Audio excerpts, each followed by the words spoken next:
Okay, now we're working with transforming the absolute value function. And again, notice there's a number on the outside of the parentheses being multiplied and a number on the outside of parentheses being added.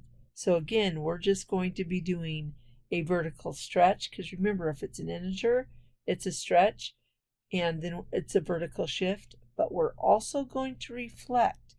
And I don't know if you remember, for reflections, if the a is negative, you're going to reflect over the x-axis.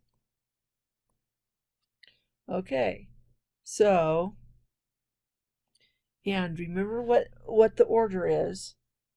First you do the stretches and the compressions, then you do the reflections, and then you do the shifts.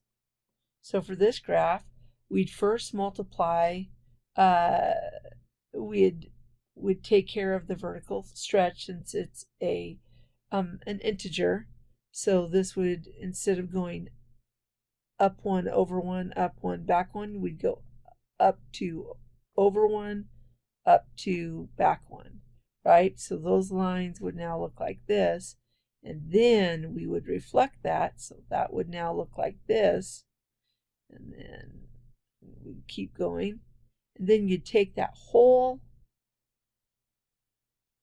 newly reflected graph, and you just move it down 1. And I didn't really need to do that because I have this right here. Oops, I'm sorry. We moved the whole thing up 1. So it got stretched, it got reflected, and then the whole graph got moved up 1, which is right there. And then we have to take care of the domain and range. Okay, so for an absolute value graph, remember, whether it is facing upward or downward, those x's are going to continue to go left and right infinitely. There's nothing to stop those x's. There's no asymptotes, so it will infinitely go left and right.